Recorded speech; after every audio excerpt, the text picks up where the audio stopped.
Hello, everyone, and welcome to this, our first platform book club of this year. We thought we'd have two months just to prep ourselves for it, but we are now here, and I am so excited that our first author that we're going to be spending time with this year is Ayanna Gray. Hello, woo, clap, clap, clap, clap, clap. Hi. Excited to have you. Thanks for having me. So we've had you on the channel before. We did a little video with you already. So if everyone who has been reading the book hasn't checked that out, definitely go and have a look at that because it was a lot of fun to film. And we'll maybe give you some deep dive into an element of the book. But for this live stream, what we basically do, in case anyone is watching has found this because they've read the book maybe after the live stream and I'm wondering what this is, we have the platform book club where we read a new YA book by a different author every month throughout the year. We have a Discord. The link is in the description if you want to join. And then at the end of the month, we do a live stream with the author. So you get to ask all of your questions. I've got some questions I've already collected from the Discord, but if you have questions in the moment, please put them in the chat. I will be checking about the book, about writing, about publishing, about whatever you fancy. And for the most part, the first half of this live stream is going to be non-spoilery. So if you haven't finished the book yet, don't worry. We'll just be talking about more general stuff. And then I will make it very clear that we're going into spoiler territory so that anyone who's finished the book, we can talk about the ending. It's fine. I'm not going to say anything more. I don't want to give anything away right now. I was screaming. We were all screaming, but it's fine. Also, I didn't really this wasn't deliberately themed, but I've realized I do have a jungly, leafy themed top on today. So I think just subconsciously I was getting in the Beasts of Prey vibes as I was getting dressed today. Sweet. So I am going to have a little look at some of our questions. We tend to go vaguely themed through, and the first question that we always like to ask authors, because sometimes it's fun just to hear what they answer for this question, I guess, is, can you tell us a bit about your book? Sure. So Beasts of Prey is a young adult Pan-African inspired fantasy, and it is a story that follows two Black teenagers named Kofi and Ekon. Kofi is a beast keeper at a magical zoo, and Ekon is a warrior in training. They come from very different walks of life, but one night, through kind of a series of unexpected events, their paths cross, and they end up deciding to work together, kind of reluctantly, to go into a magical jungle and hunt down a monster called the Shitani. And the Shitani has been hunting and menacing their city for nearly 100 years. They both want to get it for different reasons. And then they make this plan to go into the jungle. And of course, as soon as they step into the jungle, their plan completely unravels. Nothing goes according to what they expected. And, along the way of this journey, they learn more about themselves as well. So it's very much a classic fantasy with a bit of adventure, some comedy, some romance, and then a few plot twists at the end that so far nobody has been able to predict. So that's Beasts of Prey. We'll definitely talk about it in the spoiler section because I felt like there was some of the twists that I felt like I totally knew what was going on. I was like, I'm predicting this. I'm so predicting this. And then it was a different twist. And I was like, God, oh my God, it's coming out of nowhere. Okay. What I would really love to hear a little bit about, because you've obviously talked about it being kind of inspired by Pan-African mythology, and it not, I know that this isn't a specific place in our world, I guess. It doesn't seem to have a very specific equivalent. Was that where the inspiration from the book came from, that you were interested in exploring these kind of stories? Or did you kind of think of the plot first and then this backdrop came to it? What was that inspiration like for you?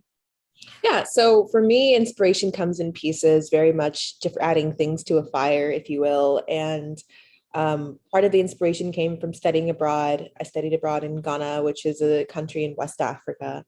And this world isn't set necessarily in Ghana, but when I was in Ghana, it's this relatively small country, but it has beaches, it has lush forests, jungles, it has thriving, massive, beautiful cities, and then it has these really small villages where there's not electricity and running water. So much packed into this country. And really, growing up reading fantasy, I saw a lot of stories set in, these distinctly West European settings.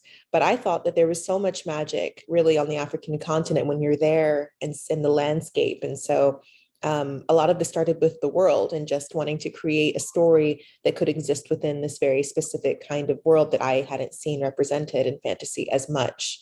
And then, you start to say what kinds of stories could exist in this world, what kinds of characters could exist in this story. And so it starts big and macro and really just kind of narrowed down as I played around with the ideas. Amazing. I'm going to take the first reader question. So this is actually from Pippin, who I can see it's in the chat and has just responded to us talking about the twists with just, yes, did not predict, which is, I think, a strong energy from everyone in the Discord. So they wanted to know, they said, kind of following on from what you've just been talking about, the book is centered around some cultures that I'm not particularly familiar with. How much is drawn from myths, folklore, and beliefs of those cultures, and how much was completely new fiction that you'd created? So things like the different beasts, the different gods, things like that. Yeah. Hi, Pippin. So I would say, if I was using a pie chart, I would say like 75%, maybe 60% is borrowed from African, mythologies. And I always say mythologies plural because different regions have different mythologies. And sometimes you'll see overlap and sometimes you'll see the same story, but slight alterations because it's in a different part of the continent. So the beasts and the monsters and the creatures, most of them, except for one, Deco I made up, but the rest of them are all from real lore. And actually, in the back of Beasts of Prey, there's an author's note where I actually talk about where each of these creatures comes from, if you're curious and want to know more. So those come from lore and mythologies that I discovered. The religion, so the 6 gods, I made that up completely, and that was a really specific and intentional choice.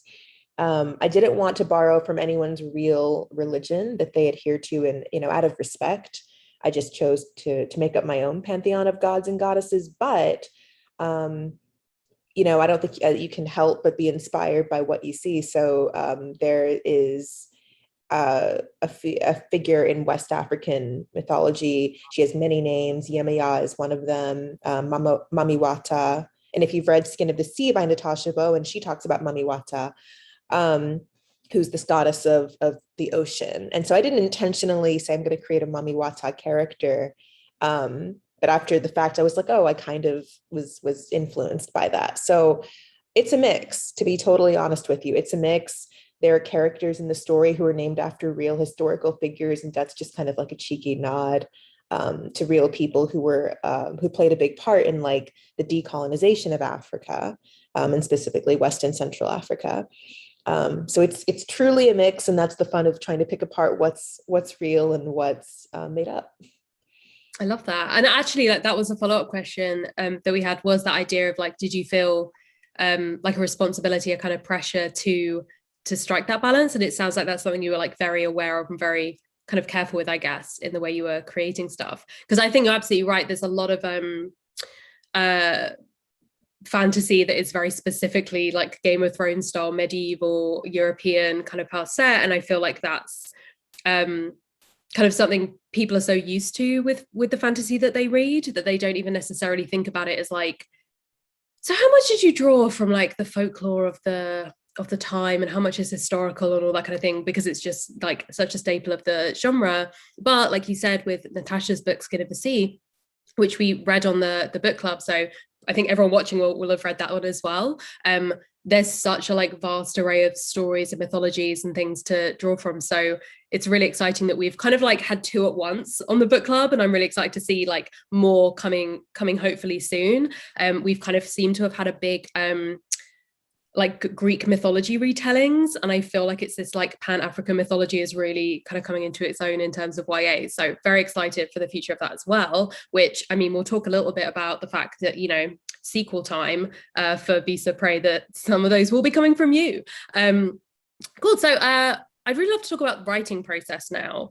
So are you a big planning person? We kind of talked about this in the video that we did for the channel, but for those who are kind of joining live, it would be really interesting to hear about like whether you are someone who is super into like every single detail before you put pen to paper, you want to know what's going on, or are you more of like I'll just kind of write and see where it takes me and just go with the flow.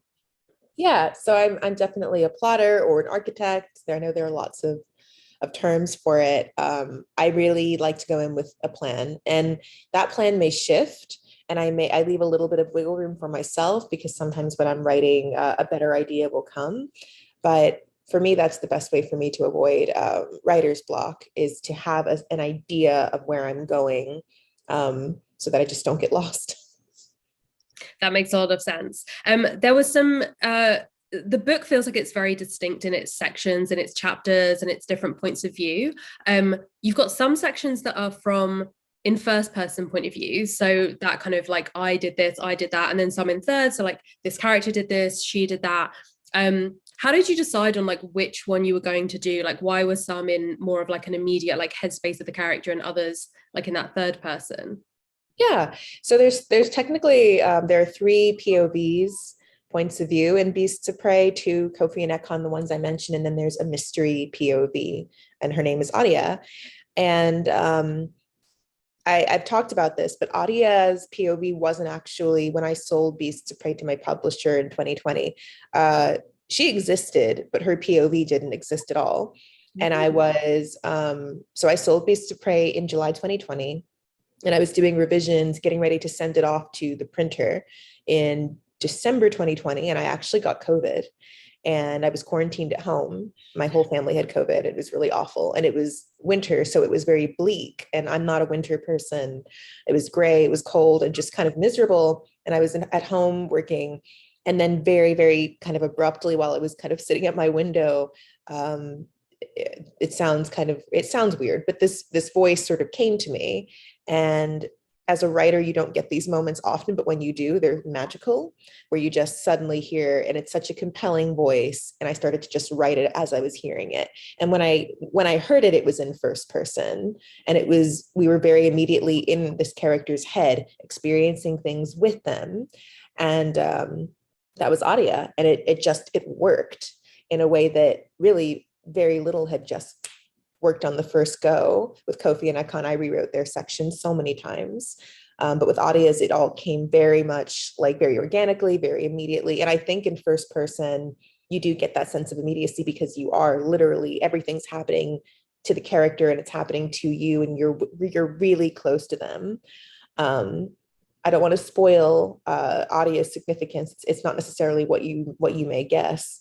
But I think it was important to have her POV, because Adia makes decisions, and that, I mean, she in the older versions of the story, she always made the same decisions, but I felt like we as readers were missing context. Why would she make these decisions? And so it was important to kind of go back in her life and look at, the things that built up to this moment and this decision that she made.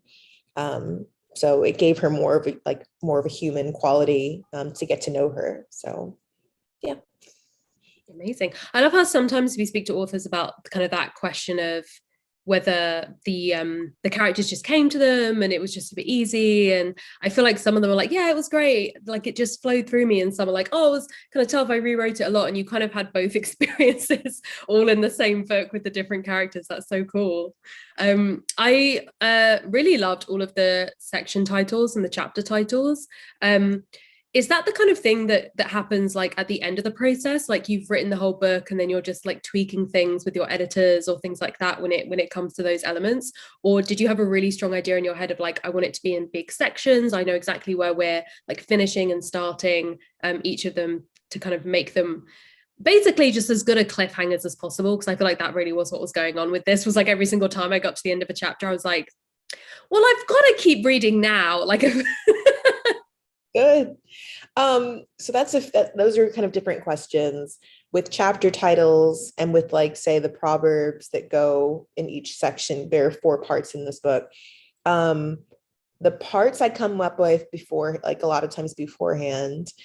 The chapter titles, sometimes like I'll be writing and a line will stick out and I'm like, that's the chapter title. And sometimes I'll have a chapter title come in my head, and then the trick is like finding a way to put those words into the text, since that's something that I do in my writing. for a very long time, I used to try to force my stories into 3-act structure, which is it's probably the most popular story structure. And I realized that for me, 4-act structure was easier for me to understand, because it's an even amount of numbers. So I always I'm starting book 3 soon, and I always start out with a 4-act structure outline and what's going to happen in each one. I try to end each act with like a big cliffhanger that makes you want to continue to read. So I feel like I'm repeating it, but it's a mix again. Like some things I do plan out, I have to plan out before I really start writing, and some things just come to me as I'm writing, and there's one's not better than the other. It's just the way my mind works.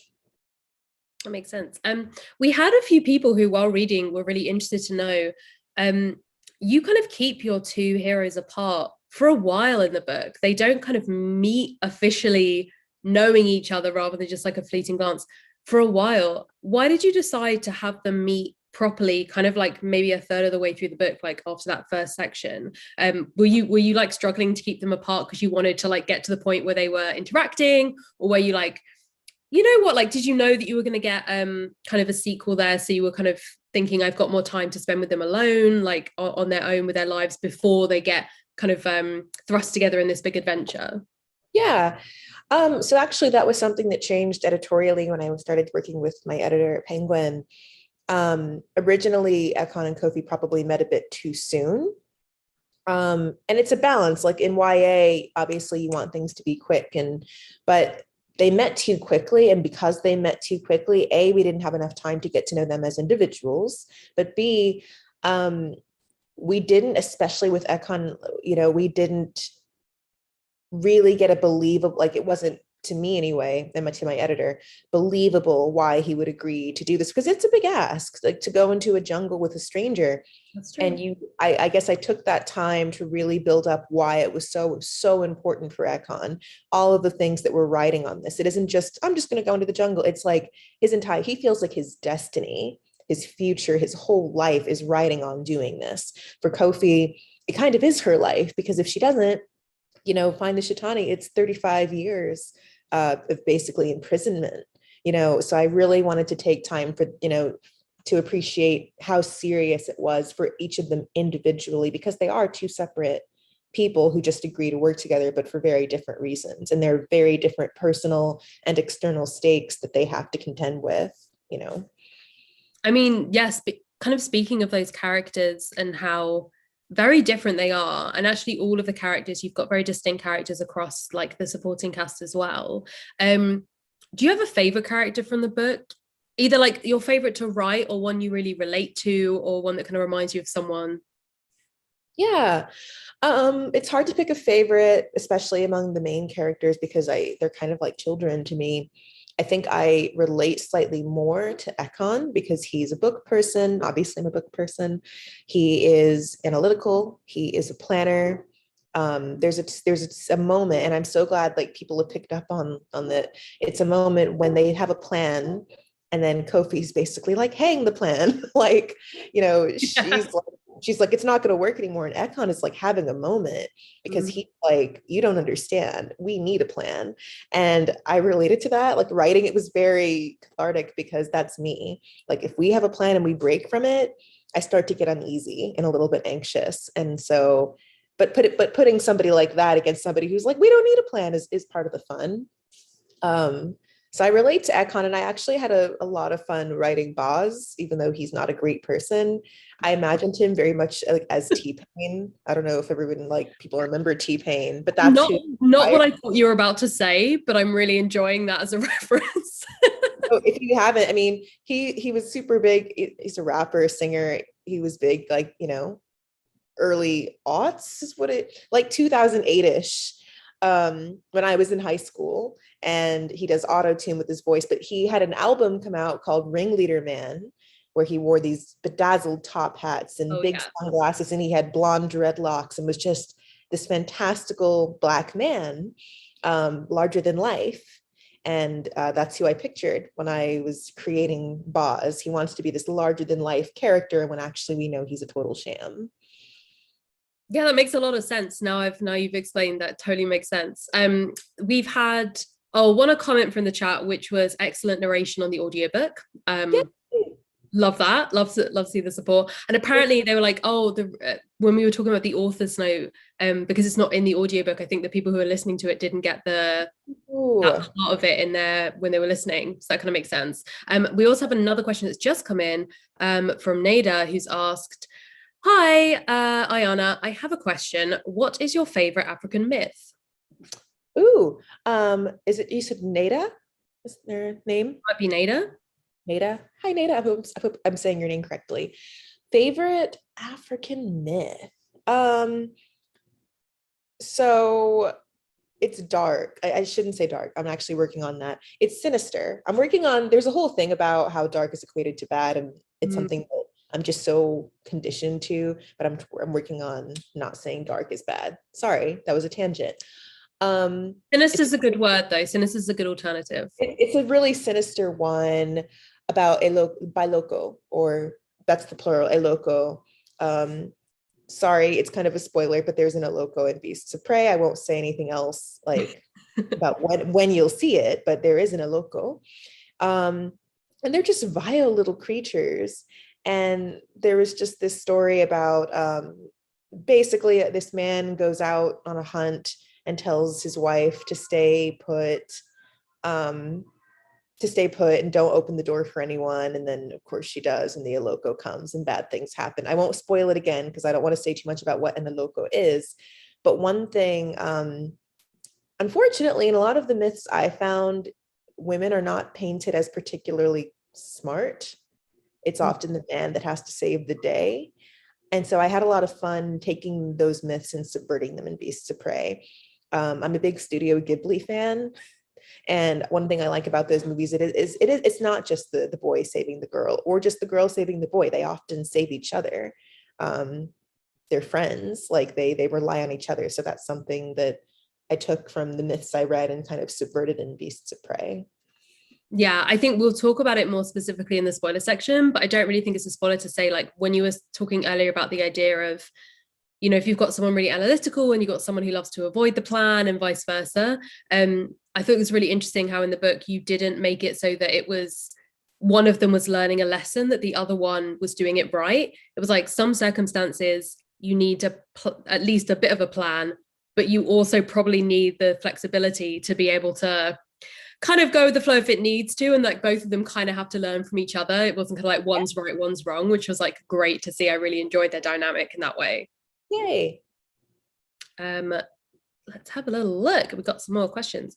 Just a question that I want to ask, and I am in fact the only one who currently has access to ask you these questions, so I do have that power, so I'm going to because like what you were saying about the idea that you originally didn't have this third point of view, right? Like Adia wasn't someone who had a voice in there.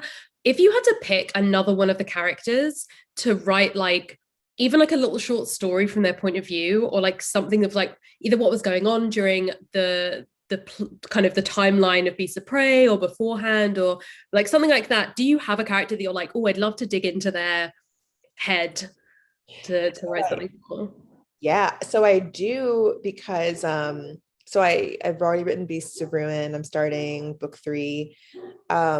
And that character, like the character who I'm like, I wonder what, so they ended up having a voice in book 2. So I won't say who. I will say, like, I thought about, and maybe someday I will write about the rupture, you know, because it's sort of, I'm trying not to be spoilery, but basically what we read is everything kind of right before and then right after, but we don't see it. We hear about how you know devastating it was, but even though it would be kind of awful, like it would be sort of fun to write too. So I've thought about, like, you know, what would a short story look like? And you know, like I have a story Bible of all of the different gods and goddesses and the different creatures, and some of them have backstories that I don't know if I'll get to write about within the Beasts of Prey trilogy. I'm trying to shove as much as I can. Like, I've done this work, like you should at least be able to hear about this work that I did. Yeah, So yeah, there are myths that I've made up for the creatures that probably will not naturally fit into, but it would be super fun to like write a short story or like an anthology of the myths, related to this world. Because I love that stuff. Just for everyone who is watching, don't forget, if you do have any more questions, please do put them in the chat. We've got a few more questions before we go into spoiler territory. So yeah, put them in the chat if you would like them to be answered.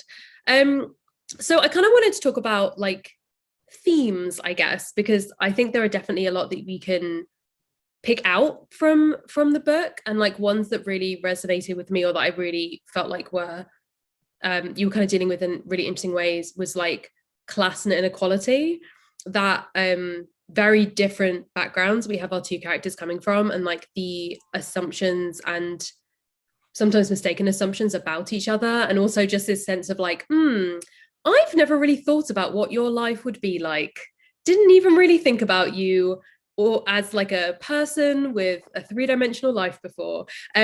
Was that always part of their characters? Were you always interested in looking at like someone who was like literally in indentured servitude and then someone who was kind of part of this legacy family? Was that always part of the kind of interesting clash that these two characters were always going to have? Or was that something that kind of built into the characters as you were figuring out like what are ways in which we can oppose them, not just in their personality, but in their like worldview, life experiences, all that kind of stuff? Yeah.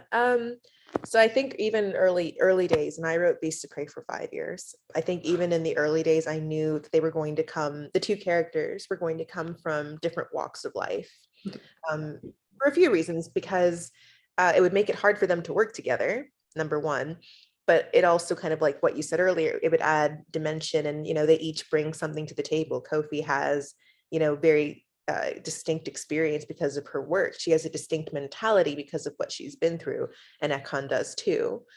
So they can both learn and grow from each other. It's weird, like that was, I knew I wanted to do that, but did I know that I was going to have one character with like really severe anxiety and OCD and have her cope, because it's Ekon has OCD and anxiety, and grief and a whole litany of things. I didn't necessarily know that Kofi was going to kind of be a balm to that. Like there's a moment when, and I don't think this is a big spoiler, but it's something like Ekon counts. That's actually a really big part of his characterization, is he's a counter. When he is stressed, when he is like trying to work through something, he counts on his fingers to 3 over and over and over.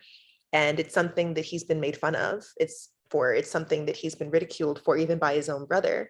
And you see the difference in the way his brother's like, you're doing that weird thing with your fingers again, compared to later in the story where Kofi's like, he's, because Ekon's like apologizing, oh, sorry, I do this weird thing with my fingers. And she's like, I don't care what you do with your fingers. Like, that's you. Why would you apologize for being yourself? And it's this moment of acceptance. And I didn't plan that out. I was just kind of writing, and it happened, which is neat.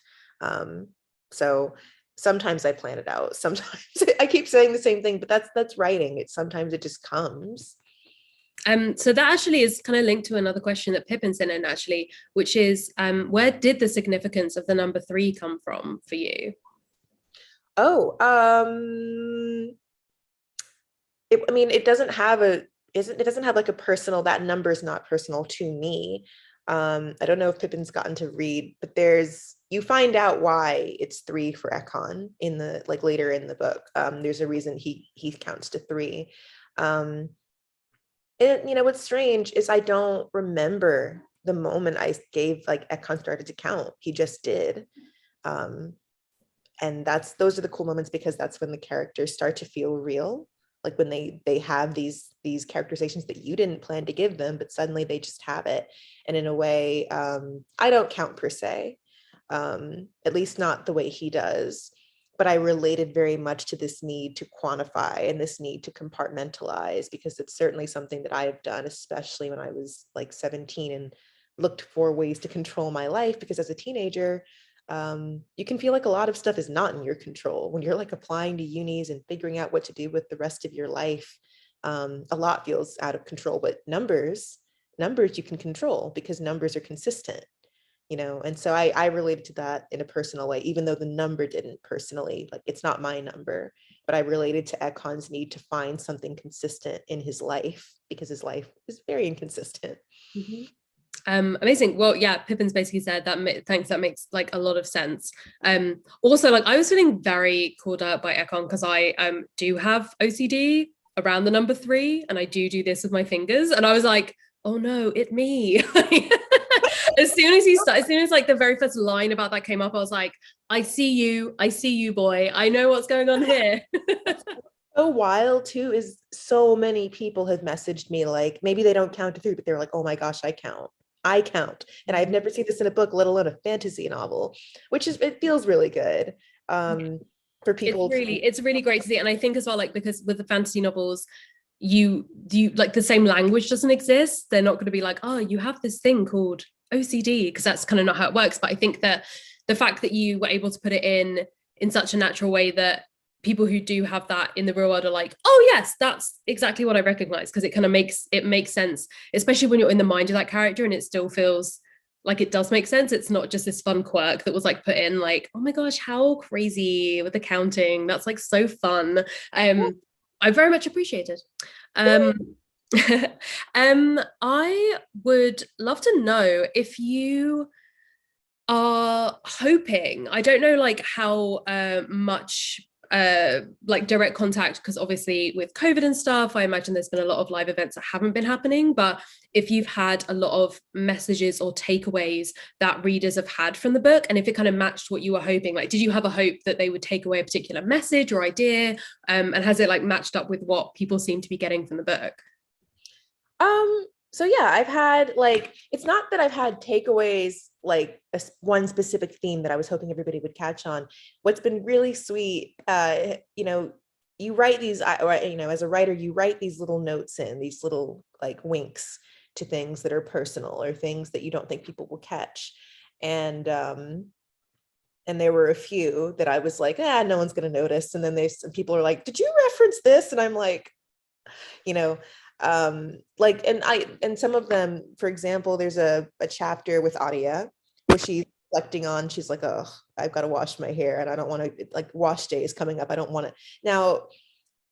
And I never assume people know this, but like black hair and the relationship with like washing your hair, there are a lot of misconceptions about hygiene and the way black people take care of their hair, but wash day for at least black women, or anyone with a lot of hair, it's a thing. It's not like hop in the shower, shampoo, wash it out, you're done, let it dry. It's a thing. It takes all day. And it's almost like a cultural, like almost ritualistic thing, because I mean, it's just a different texture. It just takes a lot of maintenance. And, you know, so anyway, she reflects on that in the book. She's like, I wonder if I could get away with skipping, like waiting for wash day. And, you know, people have been like, oh my gosh, I also hate wash day. You know, and talking about the hairstyles, and people be like, you know, I wear that style, like Bantu knots and Senegalese twists and Fulani braids and whatever it may be. I'm in a sorority, which I know is not a thing necessarily in the UK, but it's big in America, and it's basically like a women's organization. That's mine is about service, community service. That's what it was founded on. And it was actually the first Black sorority, the first sorority established by Black women for Black women. And so our colors are pink and green. And so there's like a wink at, you know, pink and green. Yeah, I noticed that in the beads. Yeah. It's like, I think it really was definitely stood out to me that you do a lot of really beautiful and like careful descriptions of hair in this book. Like it's very specific, so it feels like you can visualize those characters even like in passing so much easier. Like you really feel like you understand like what's going on. And also it feels like you mentioned the fact that the Sons of the Six like have a very particular style that they wear that kind of feels almost like part of a uniform. Like this is how you'd expect their hair to be, this is how you'd expect like these characters' hair to be. Like it feels very deliberate in a way that's like, yeah, like hair is part of the world building, and that like makes complete sense to me. But yeah, as soon as you were like pink and green, I was like, oh, the beads. I was like, I remember that description. I remember those beads. Sweet. I think we're almost kind of into the time for more spoilery stuff, because I feel like there's a lot of twists that came in this book and I want to talk about all of them. But as like a little transition question for people, if they haven't quite finished the book, to hop off, like pause the video so that they can come back once they finish reading to watch the rest of this. Do you have any books that you would recommend if people have like been enjoying your stuff, whether it's like YA books, fantasy books, anything like that you would want to recommend that they should like check out next? Ooh, so yes, but I like it's okay. Let me see if I can like I'm so excited about this book that I start stammering. I love it so much. I will say, if you enjoy books that are rooted in mythology, not necessarily Pan-African mythology, but just like big world building, I am obsessed with Little Thieves by Margaret Owen. I came out last fall, so I think it's out in the UK, and I think it actually was in the Sunday Times. Like, it's a fantastic book. It is about a girl. It's loosely a retelling of the Goose Girl fairy tale, and it's about a girl who dresses up as a rich woman and steals jewels from the rich, until she ends up pissing off a god who essentially she starts to turn into a jewel. Like little jewels are breaking out over her body, and they continue, and the god tells her gives her a quest, and she has to kind of solve the riddle before she turns into a jewel and dies. But it's That's Germanic. pretty, I mean, that's a big stakes, you know? Yeah, it's Germanic folklore. There are gods and goddesses abound because her godmothers are the goddess of fortune and the goddess of death. Those are both her parents, basically.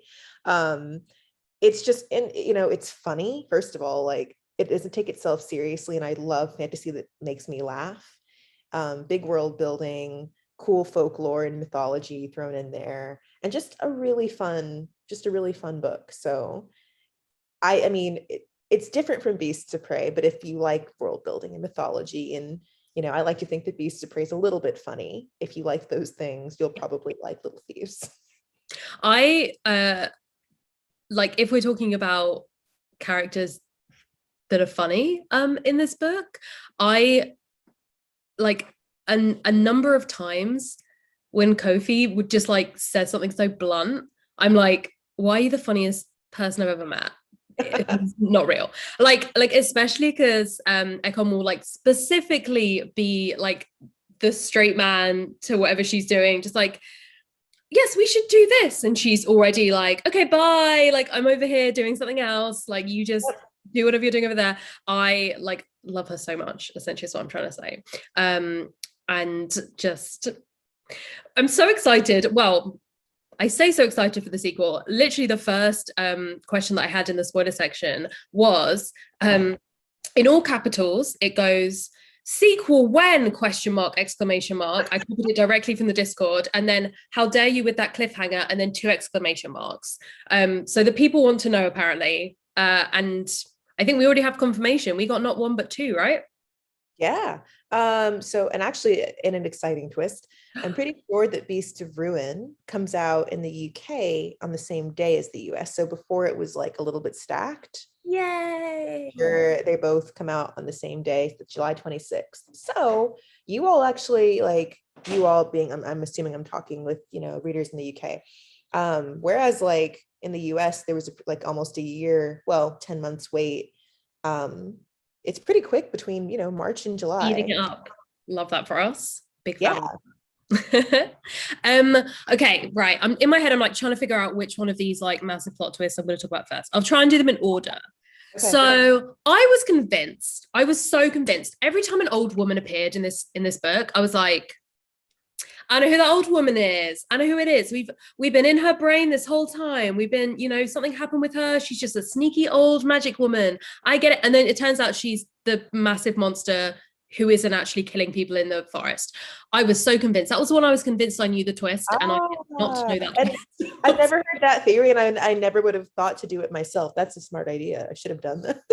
I was just literally, every old woman that they encountered, I was like, I see you, old woman. Something's going on here. And I was like, nope, absolutely not. That's so, like, was that inspired?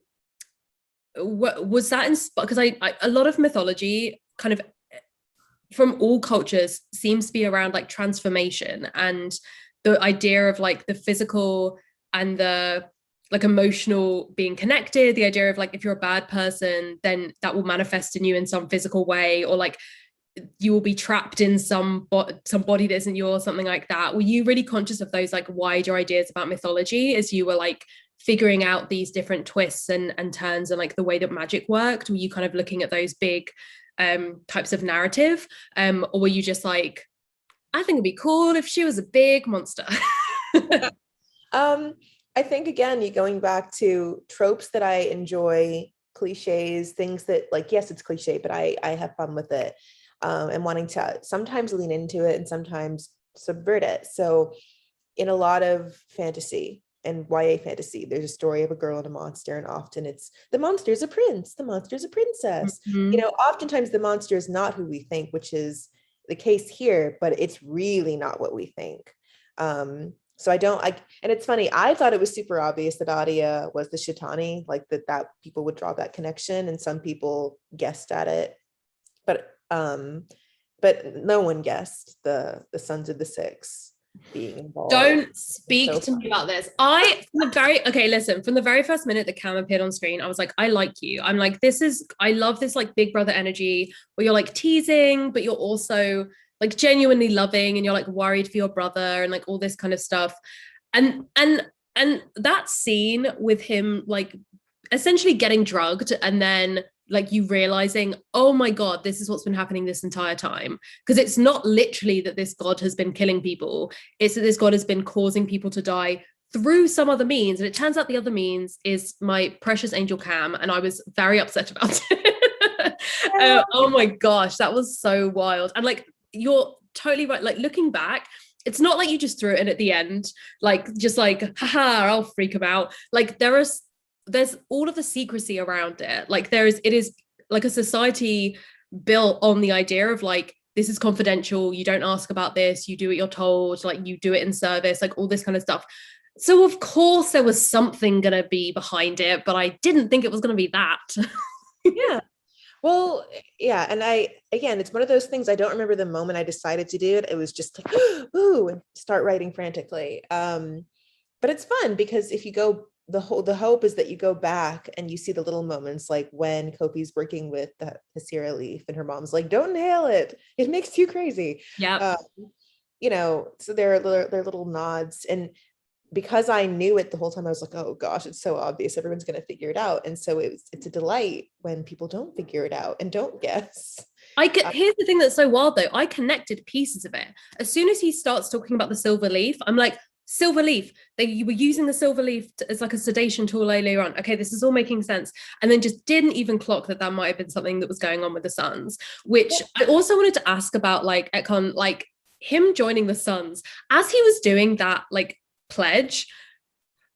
It feels like that's going to come back to bite him, because that entire pledge was like, I will be honest, I will do my best to serve the Six. And you're like, babe, listen, you literally just defied the orders of like a literal goddess. Like this is not going to go well for you. Like I feel like you maybe haven't really learned these vows like to their proper extent.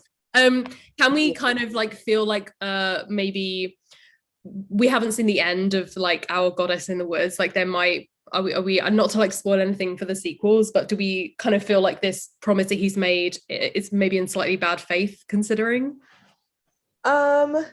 Yeah, so I think jokingly, Beasts of Ruin, which is book 2, could have been called Beasts of Consequences. Upon like dealing with all the consequences of all their choices that they made some choices this book, didn't they? Bless them. They make poor choices and some good choices, but all choices, good or bad, have consequences. That's the thing.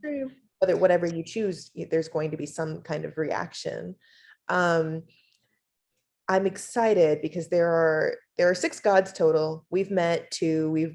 I referenced a 3rd in the very beginning of Beasts of Prey, but we meet more, and I'm very excited. Ooh.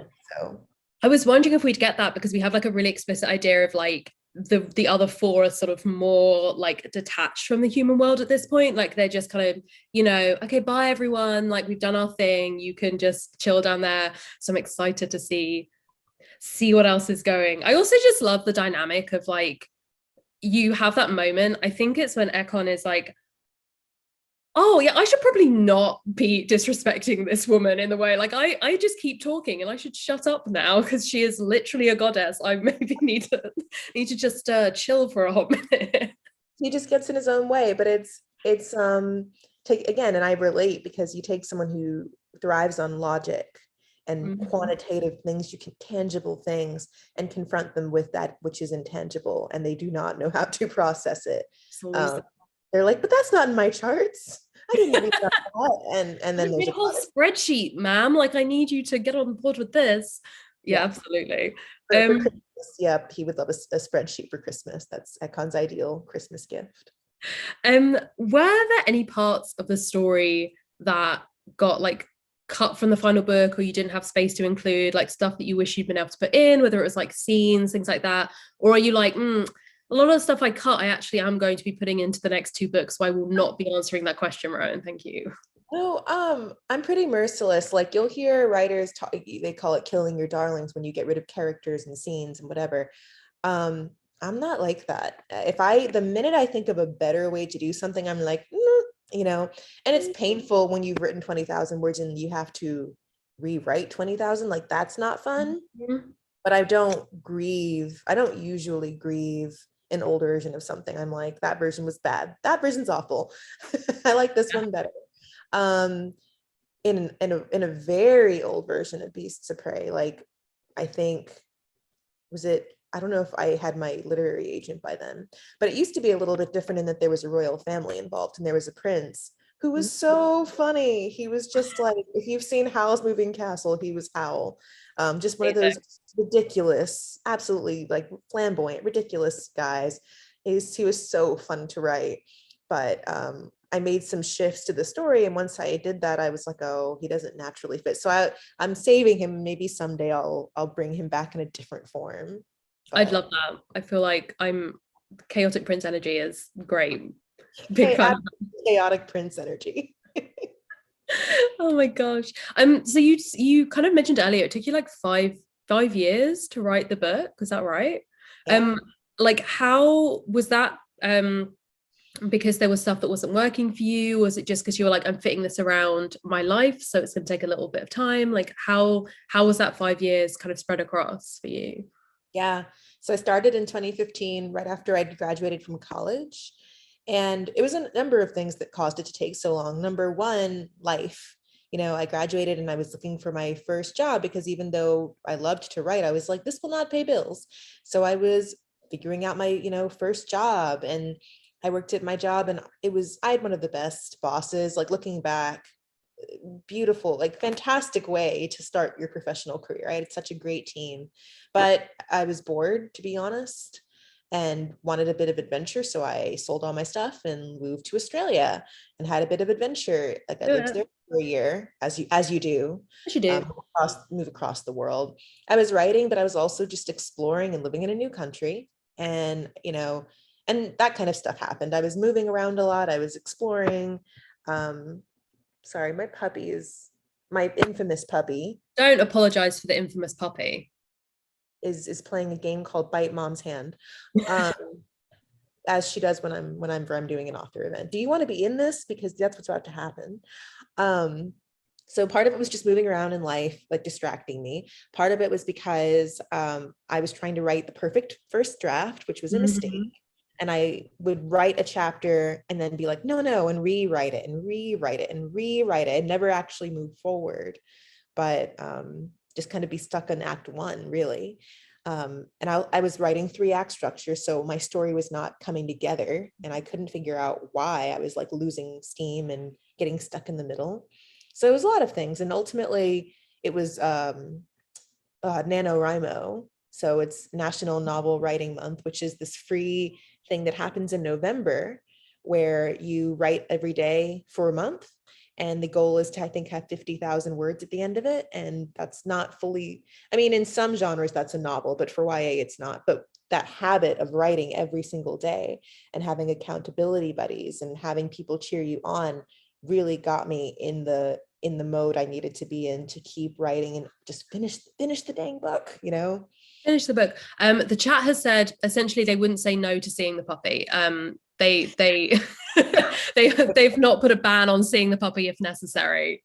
She's still biting, so now you get to be in it. You get what you want. This is a reward. Oh yes, we got a puppy, you guys. Puppy on the stream. She's infamous for crashing author events, aren't you? Now you get to be in it. So now cute. You don't get to leave now. Just sometimes they just want a bit of the limelight. Just want some spotlight on them. Yeah.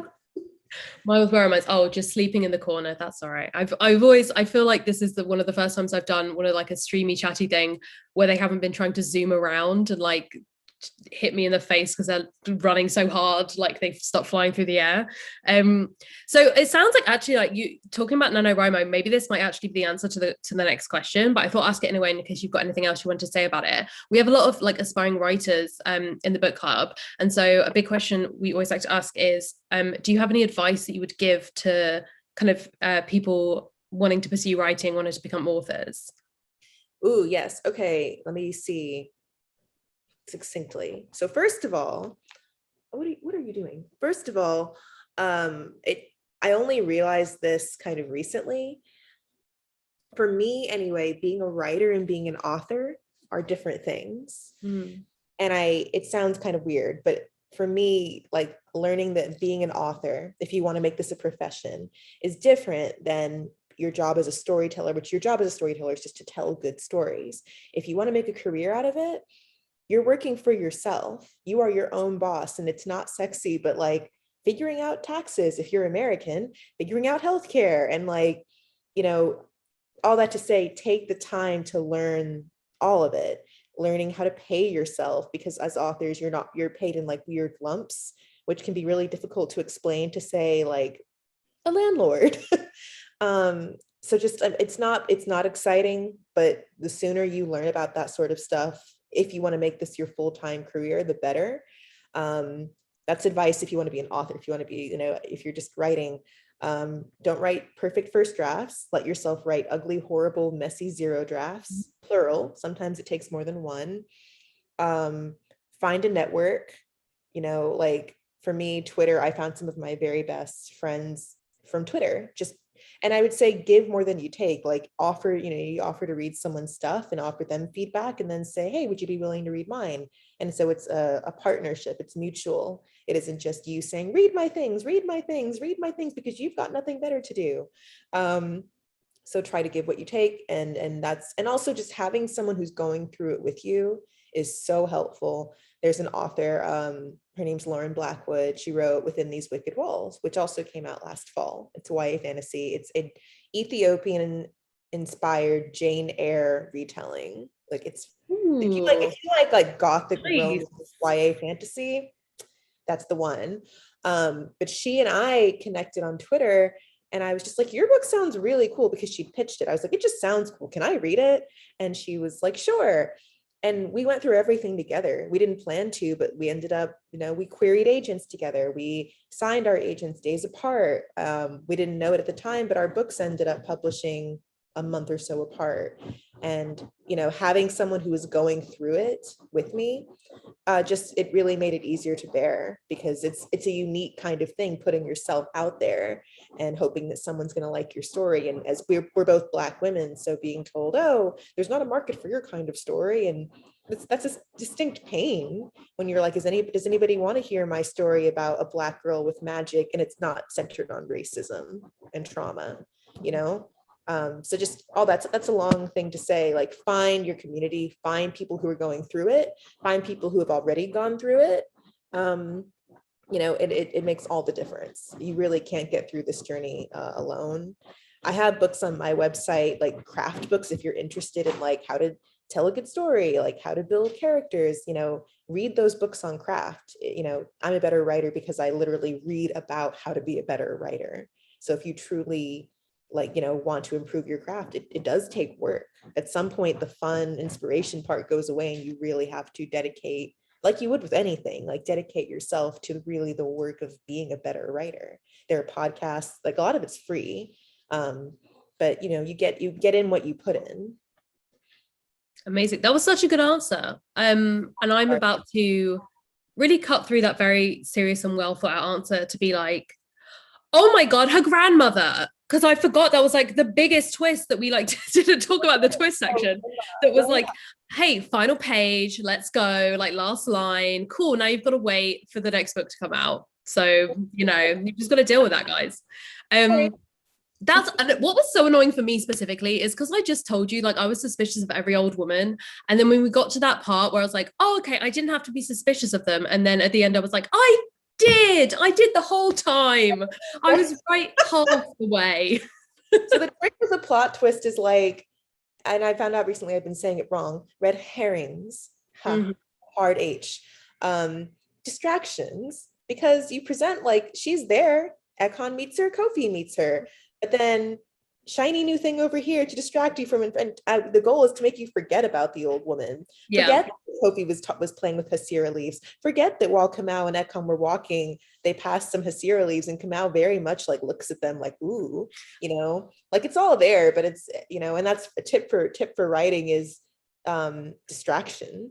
Like make something that is more distracting and more immediately captivating so that you forget conveniently about this thing that I just told you.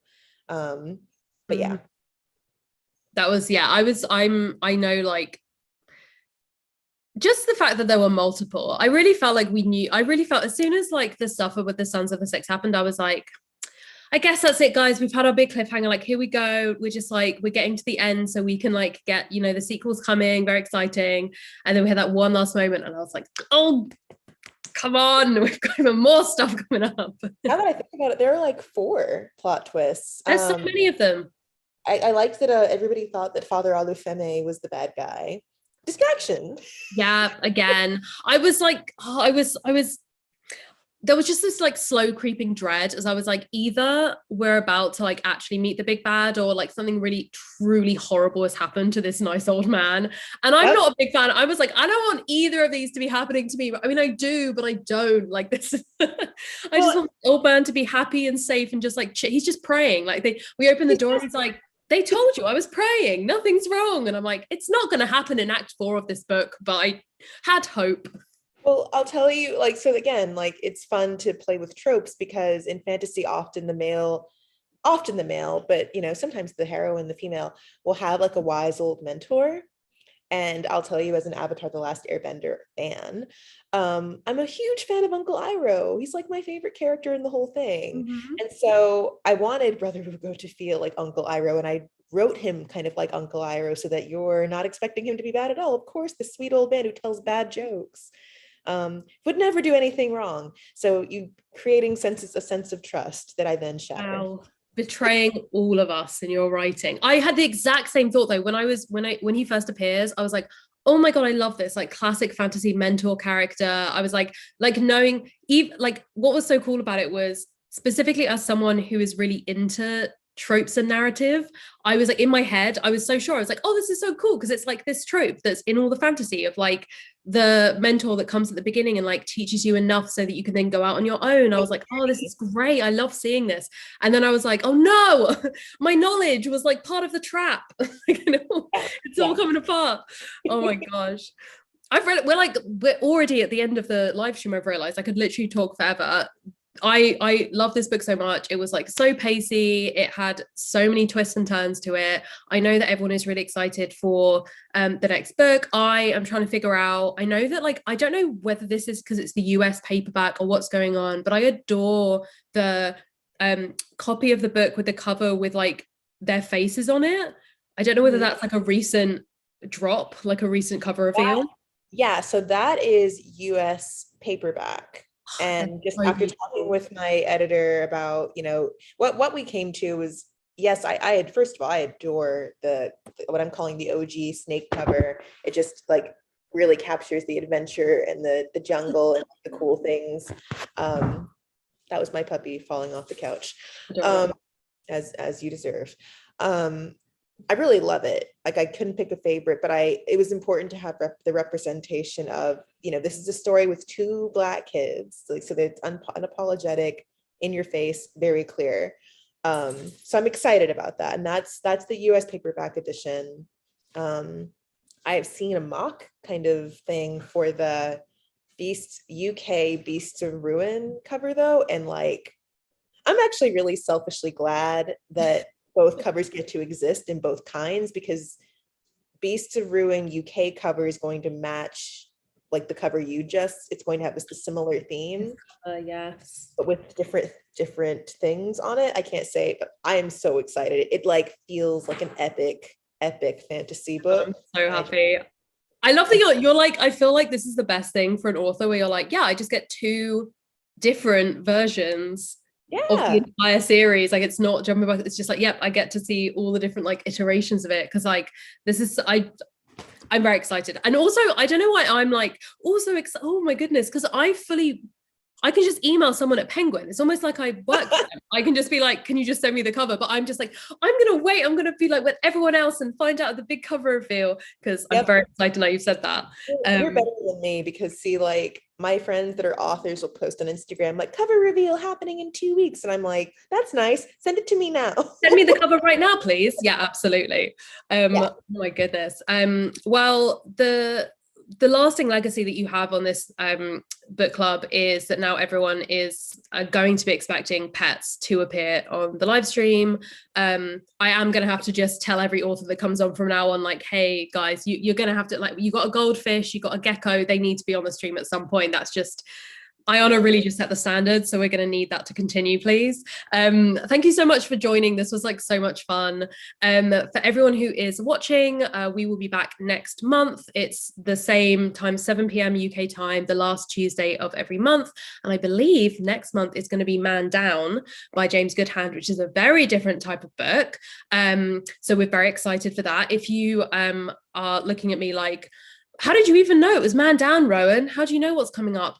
Because the whole schedule for the rest of the year is on the Discord. So go and join the Discord if you haven't already, and you'll be able to see everything that's coming up. I'm going to put all of the channels in there in advance. So if you want to skip and like keep reading through before the month begins, for like the month of June, you're reading it in May, it will be up there so you can still discuss it and type what you're thinking as you read. You don't have to wait for the month to come up, and for you to write some questions for the authors. So yes, thank you so much for joining us. This was amazing. Yeah, everyone check out the video that we've already done as well as this one. Thanks for having me, and thanks you guys for your questions and for hanging out with me. I know it's later in the UK. It's like only afternoon here. Just like a fun little evening activity. Okay, see you guys later. Bye.